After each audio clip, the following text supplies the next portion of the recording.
Hello everyone, welcome to my YouTube channel जहां हम preparation कर रहे हैं सीटेट 2022 एग्जाम की। और इस सीरीज में हम डिस्कस कर रहे हैं प्रीवियस ईयर क्वेश्चंस को। ये क्वेश्चन 23 दिसंबर 2021 की एग्जाम में आए हुए सीडीपी के क्वेश्चंस हैं और काफ़ी कुछ क्वेश्चंस को हम प्रीवियस वीडियो में डिस्कस कर चुके हैं। रिमेनिंग क्वेश्चन को हम इसमें कवर करेंगे। So let's get started. आज का हमारा पहला क्वेश्चन असर्शन और रीजन पे बेस्ड है। असर्शन में बोला गया है कि ऐसे बच्चे जो पोटर कम्युनिटी को बिलोंग करते हैं उनमें कंजर्वेशन ऑफ मास पहले आ जाता है as compared to conservation of number की। तो ये बिल्कुल सही है और इसका रीजन दिया हुआ है learning and development takes place in social culture context. Socio culture context में लर्निंग और डेवलपमेंट होता है, तो ये भी बिल्कुल सही है। वाइगोस्की की थ्योरी के अकॉर्डिंग हम अपनी सोसाइटी और कल्चर के साथ इंटरेक्ट करके ही सीखते हैं। तो यहाँ पे दोनों स्टेटमेंट करेक्ट हैं और रीजन करेक्ट एक्सप्लेन कर रहा है असर्शन को, तो ऑप्शन ए यहाँ पे करेक्ट हो जाएगा। नेक्स्ट क्वेश्चन है जहाँ बोला गया है स्टूडेंट किसी बिहेवियर को लर्न करना चाहता है ऑब्जर्वेशन से, तो यहाँ पे फर्स्ट स्टेप कौन सी होगी। अगर हम किसी भी बिहेवियर को लर्न करना चाह रहे हैं ऑब्जर्वेशन टेक्निक के थ्रू, तो हमको सबसे पहले अपनी अटेंशन पे करनी होगी। तो यहाँ करेक्ट ऑप्शन होगा option 2, pay attention to the model. Next question है understanding the error made by learner is important for a teacher as, मतलब स्टूडेंट जो भी लर्नर जो भी मिस्टेक कर रहे हैं, एरर कर रहे हैं, वो टीचर के लिए उसको समझना इंपॉर्टेंट क्यों होता है। तो टीचर के लिए इसलिए समझना इंपॉर्टेंट होता है ताकि वो अपने लर्नर की थॉट प्रोसेस को समझ सके और उसी के अकॉर्डिंग अपनी टीचिंग मेथड को मॉडिफाई कर सके। यहाँ पे करेक्ट ऑप्शन 2 हो जाएगा, ऑप्शन 1 करेक्ट नहीं होगा, क्योंकि यहाँ पे वीक और ब्राइट स्टूडेंट को आइडेंटिफाई करना ये एम नहीं होता है, सेग्रीगेट करना भी नहीं होता है और ना ही ये एम होता है कि वो सिर्फ उनके पेरेंट्स को इन्फॉर्म कर पाए। तो यहाँ ऑप्शन 2 करेक्ट होगा। नेक्स्ट क्वेश्चन एनईपी पे बेस्ड है, जहाँ पे बोला गया है NEP 2020 state that learning should be. National education policy किस पे बेस्ड है, तो national education policy experiential learning पे बेस्ड है। बाकी के ऑप्शन इनकरेक्ट है यहाँ पे।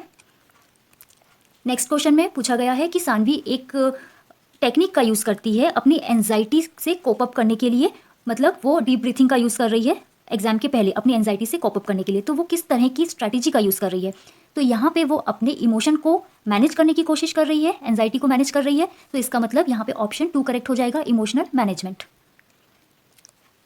नेक्स्ट क्वेश्चन में बोला गया है रोहिणी लॉकडाउन के दौरान अपनी जो एल्डर सिस्टर है उसकी बुक को उनकी स्टोरी बुक को लेके रीड कर रही है और इसके लिए उसे किसी ने भी मोटिवेट या प्रमोट नहीं किया है, वो खुद से ही ऐसा कर रही है। तो वो किस तरह की लर्नर है, तो वो होगी इंट्रेंसिकली मोटिवेटेड लर्नर, क्योंकि उसको एक्सटर्नल मोटिवेशन की जरूरत नहीं है, वो खुद से ही लर्न कर रही है।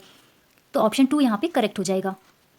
नेक्स्ट क्वेश्चन है, नेक्स्ट क्वेश्चन में पूछा है जो बच्चे अपनी कंसेप्शंस मिसकंसेप्शंस बना लेते हैं वो किस चीज़ को दिखाते हैं, तो ये उनके अपने सहज विचार होते हैं।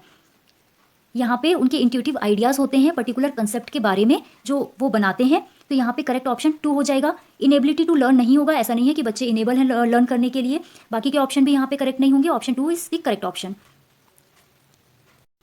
इस क्वेश्चन में पूछा गया है कि प्राइमरी क्लासरूम के लिए किस तरह की पेडागोजिकल स्ट्रैटेजी इफेक्टिव होगी। तो फर्स्ट ऑप्शन है यूज़ ऑफ कंसेप्ट मैप्स। तो बिल्कुल कंसेप्ट मैप एक बहुत अच्छी टेक्निक होती है, तो प्राइमरी क्लास में ये बहुत ज़्यादा इफेक्टिव भी होती है, तो ये टेक्निक तो होगी। Moving from abstract to concrete concept, primary class के लिए एब्स्ट्रैक्ट पे हम कभी भी नहीं जाते हैं और एब्स्ट्रैक्ट से कॉन्क्रीट की तरफ तो बिल्कुल भी नहीं जाएंगे, तो ये ऑप्शन बिल्कुल गलत हो जाएगा। थर्ड ऑप्शन है बच्चों को डाइवर्सिफाई मटेरियल प्रोवाइड करना, तो ये बिल्कुल सही ऑप्शन है। फोर्थ ऑप्शन है use of stories and anecdote, तो प्राइमरी क्लास में स्टोरी का यूज़ जितने से जितना ज़्यादा हो सके उतना अच्छा होता है, इफेक्टिव टीचिंग होती है इससे उनकी, तो ये ऑप्शन भी बिल्कुल करेक्ट हो जाएगा। तो यहाँ पे फर्स्ट, थर्ड और फोर्थ ये ऑप्शंस करेक्ट हैं और ये ऑप्शन सेकंड वाले ऑप्शन में हमें मिल रहे हैं ये सारे, तो इसलिए सेकंड ऑप्शन यहाँ पे करेक्ट है। इस क्वेश्चन में पूछा गया है प्राइमरी टीचर अपने स्टूडेंट्स को कोई इन्फॉर्मेशन है उसको 5 टाइम्स नोट करने को बोलती हैं नोटबुक में, तो ये किस तरह की टेक्निक है। ये इस तरह की टेक्निक बिल्कुल भी इफेक्टिव नहीं होती है, रोट लर्निंग बिल्कुल भी अच्छी नहीं होती है, तो ये टेक्निक तो इनफेक्टिव होगी। अब ये इनफेक्टिव क्यों होगी, क्योंकि मीनिंगफुल तरीके से सीखने से ही हमारी लर्निंग बेटर होती है। अगर हम मीनिंगफुल तरीके से नहीं सीख रहे हैं, जस्ट उसको नोट डाउन कर रहे हैं, तो उससे लर्निंग प्रॉपर नहीं होगी। तो यहाँ पे करेक्ट ऑप्शन होगा ऑप्शन 3, इनइफेक्टिव होगी, since more rehearsal is not a suitable technique for meaningful learning. Meaningful learning के लिए अगर हम बहुत बार रिहर्सल करते हैं तो वो ज़्यादा इफेक्टिव टेक्निक नहीं होती है, तो ऑप्शन 3 यहाँ पे करेक्ट हो जाएगा। नेक्स्ट क्वेश्चन है जहां पूछा गया है which of the following are effective problem solving strategy, तो यहाँ पे हमको ऑप्शंस चूज करने हैं।